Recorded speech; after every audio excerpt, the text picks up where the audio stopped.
कागज को तोड़ने की आवश्यकता है। जो भी दोषी है उनको लंबे समय तक जेल के सलाखों के पीछे डाल के रखने की आवश्यकता है।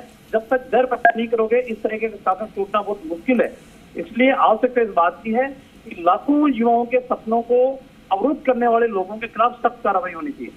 रामलाल जी, इस पूरे ऑपरेशन में एक सच्चाई जो निकलकर सामने आई वो ये भी कि देश में कहीं भी अगर इस तरह से दलाली का खेल होना है, इस तरह से जो नेक्सस इनका काम कर रहा है, तो कहीं ना कहीं तार उसके राजस्थान से जुड़ते हैं। एक वजह यह है कि यहाँ पर देश भर से कोटा जैसी जगहों पर बच्चे पढ़ने आते हैं, तो एक वजह यह हो सकती है। लेकिन बावजूद एक सवाल ये है कि क्यों राजस्थान जो है गढ़ बनता जा रहा है इस तरह के धांधलीबाजों का? देखिए, राजस्थान की पुलिस की कार्यशैली बिल्कुल निम्न स्तर के ऊपर पहुंच चुकी है। सिर्फ वो अपना टाइम पास करने का काम करते हैं।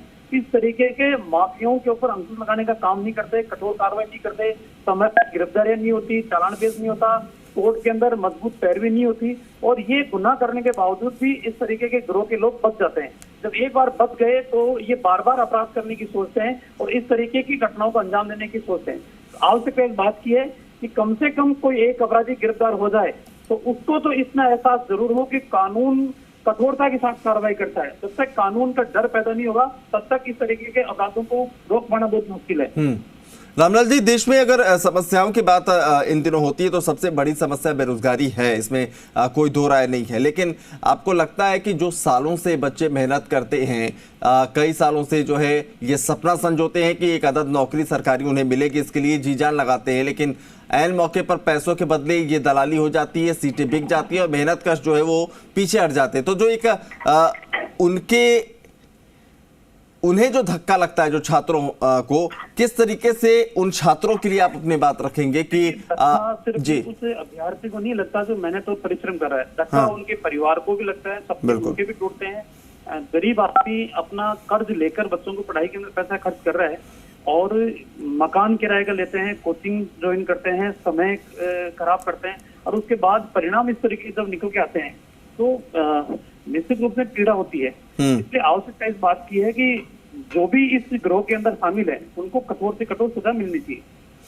रामलाल जी, एक आखिरी सवाल आपसे जानना चाहेंगे कि अमूमन देखा गया है, इसके पहले भी जी मीडिया ने कई महत्वपूर्ण खुलासे किए हैं, रीट को लेकर, नीट को लेकर, अब आरआरबी की इस परीक्षा को लेकर। एक चीज जो कॉमन है सब में, वो कोचिंग जो चल रहे हैं इस वक्त, उनकी भूमिका कई जगहों पर जो है संदिग्ध रहती है और राजस्थान में ऐसे कोचिंग जो है उनकी संख्या भी हजारों में है। ऐसे में ये जो भूमिका कोचिंग संचालकों की है, प्राइवेट कोचिंग की है, इसको लेकर क्या कहेंगे? घटित हुआ है उसको देखकर लगता है कि तमाम जानकारियां पुलिस के पास है, लेकिन आवश्यकता इस बात की है कि पुलिस की हिम्मत कितनी है कार्रवाई करने की। कई ऐसे है अधिकारी हैं जो कोचिंग संचालन करने का काम कर रहे हैं, कई राजनेता ऐसे हैं जिनके बच्चे कोचिंग संचालन करने का काम कर रहे हैं, तो फिर पुलिस कार्रवाई कैसे करेगी? पुलिस को दबंगता के साथ कार्रवाई करनी चाहिए, इस तरीके के कागज को तोड़ना चाहिए और ईमानदारी के साथ एग्जाम हो पाए उसको सुनिश्चित करना चाहिए। ईमानदारी के साथ एग्जाम को लेकर मैं पूछूंगा रामलाल जी, अब तक जो हमने देखा मुन्ना भाई बैठा करते थे, पेपर लीक हुआ करते थे,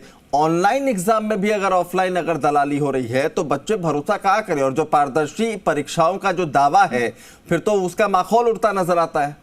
देखिए, मीडिया की जो खबरें आ रही है और जो आपने एक ऑपरेशन किया है, इसको देखकर ये लगता है कि साइबर क्राइम तीव्र गति से बढ़ा है और ऑनलाइन जितनी भी एग्जाम हो रही है वो साइबर क्राइम के माध्यम से सारी की सारी एग्जाम को हैक करने का काम दूर बैठा हुआ व्यक्ति भी कर रहा है। किस तरीके से एग्जाम के अंदर सिर्फ कैंडिडेट को भेजा जाता है, उसको कुछ करने की आवश्यकता नहीं, वो अपनी अटेंडेंस दर्ज कराएगा, बाकी साइबर क्राइम के आधार के ऊपर दूर बैठा व्यक्ति उसका पेपर सॉल्व करेगा।